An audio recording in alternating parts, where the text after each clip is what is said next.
tuned in to The Andrew Lawton Show. All of that is aside from the big story of the day, though. Jordan Peterson having a ruling against him in court in Ontario. Now, just to avoid getting totally into the legal weeds here, he brought an application for judicial review of the Ontario College of Psychologists decision about that mandatory re-education training. And the court ultimately ruled that the college was within its purview to impose such a requirement on Peterson. They basically said that, yeah, he's still allowed to talk, he's allowed to tweet, so it's not really affecting his right to freedom of expression. The college is, trying to reduce harm and all of that stuff. A lot of implications of this we need to dig into here. I want to welcome to the show Josh DeHaas, who is a counsel for the Canadian Constitution Foundation, which was an intervener in this case. Josh, it's good to talk to you. Thanks for coming on today. Happy to be here. So let's start first off with what was really at stake here, because obviously the college is a private organ, but it's a creature of statute at the same time. He can't be a psychologist in Ontario without being a member of this college. So what was really the main thrust of the argument here? Yeah, so the College of Psychologists, they're a professional regulator. So they're private in a sense, but they're, like you say, they're implementing the government's regulations. So they do have to comply by the charter, abide by the charter, and that means that they have to consider Jordan Peterson's freedom of speech. And so what was at stake here was essentially whether professionals, whether it's the psychologists in Jordan Peterson's case, or lawyers like me, doctors, nurses, anyone regulated by one of these professional regulator bodies, whether what they say on social media, whether it's political commentary or cultural commentary, whether that sort of off-duty conduct can lead to discipline in their professional capacity. So basically what's at stake is the ability of any professional in Canada to participate in debates and say, sometimes controversial or politically incorrect things. And what the court seems to have decided here is that it's okay for the college to force people into re-education if they, say, put out mean tweets, basically. I found there to be a fair bit of, I don't want to speak ill of judges entirely, because I don't want to put you in an awkward situation as a relatively fresh lawyer, but there seemed to be some very strange revisionism in some of the arguments here. I mean, one, when you bring up discipline, that I found noteworthy is the court saying that this was not a disciplinary order. And I wonder what sort of technicality they were hinging that on. Yeah, so that caught my eye too. This is an argument that the college made, essentially, that he didn't face any actual discipline. This is just sort of a remediation, and so it's just sort of this minor step where they just said meet with some coach, and this coach is going to teach you, a world famous psychologist, formerly a professor at U of T, who's been on all kinds of different media. They're going to teach you how to speak professionally when you're out there in the public. So it's a very strange argument. I thought they made that argument because maybe that would lead the court to say, oh, we can't really decide this, it's premature in some sense. But I don't really understand that either. I think if you are forced to spend your own money to hire a coach who's going to teach you what you're allowed to say and how you're allowed to say it, I'm pretty sure that counts as discipline. Yes, and certainly when the consequences of not complying will carry discipline, it is a step towards discipline, because basically they're not even requiring this of everyone. They're going to him directly and taking issue with his tweets and saying that you've warranted this sort of re-education. And it's not even where you could say it's just about box checking, or once you've gone through the course, you can just carry on doing what you're doing. They're effectively saying there is a correct way for you to conduct yourself, and you're not doing it.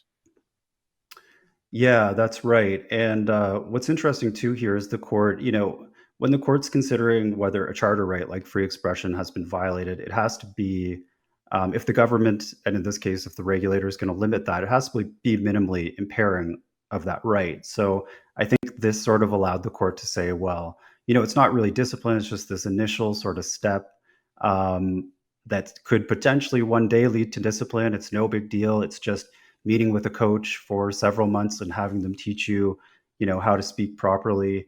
But it has really big implications. Like the fact that, all the media, including you, are talking about this today is to sort of send a warning shot to other people in various professions that they better watch what they say and make sure it's politically correct, or else they might face discipline.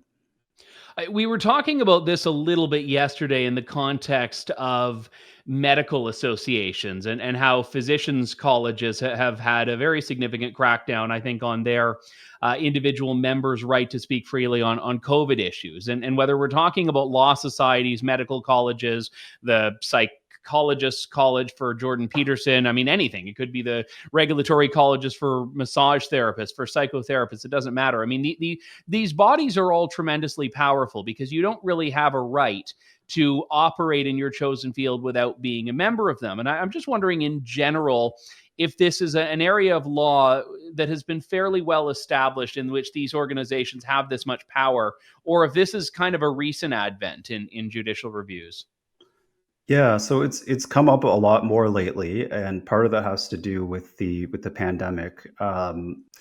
Basically, there's always been this idea that regulators can, correct speech. They can take care of sort of the image of of the profession in the eyes of the public, and we at the Canadian Constitution Foundation, we don't disagree with that. Like the regulators do have some role established in law to prevent harm to people who are, for example, patients of Jordan Peterson. We don't take issue of that, but it seemed to come up a lot lately that just things people say at on Twitter or whatever are being policed. For example, it came up a lot with nurses during the pandemic. Nurses that opposed vaccine mandates, maybe because they've been exposed to vaccine mandates with the flu shot for decades and don't like them, or nurses that criticized mask mandates. And so it's not a completely new area of law, but it's coming up more and more.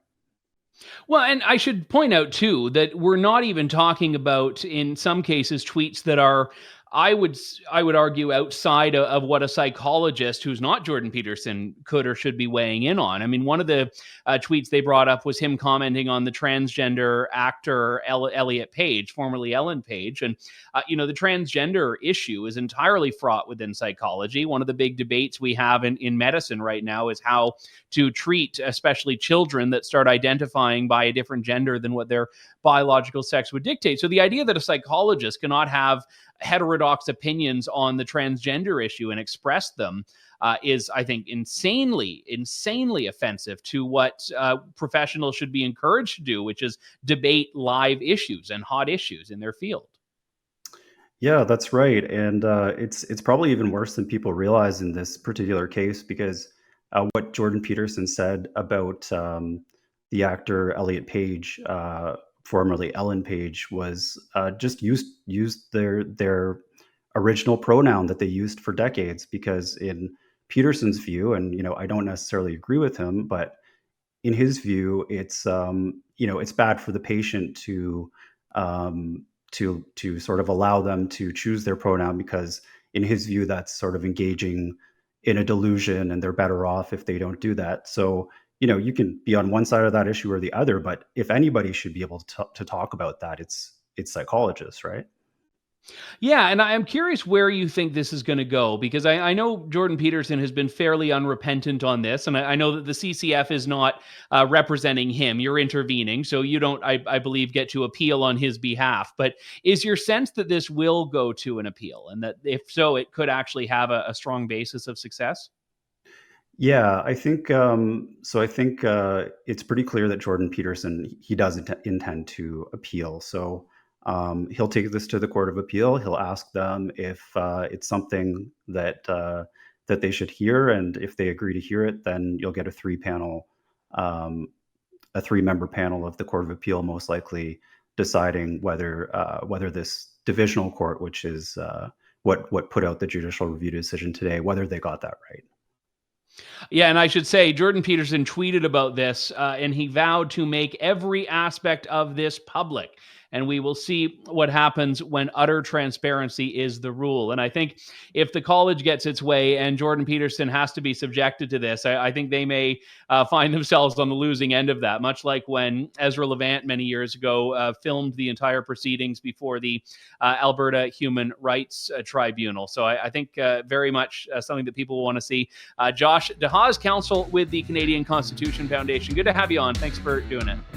Thanks so much, Andrew. Thanks for listening to The Andrew Lawton Show. Support the program by donating to True North at www.tnc.news.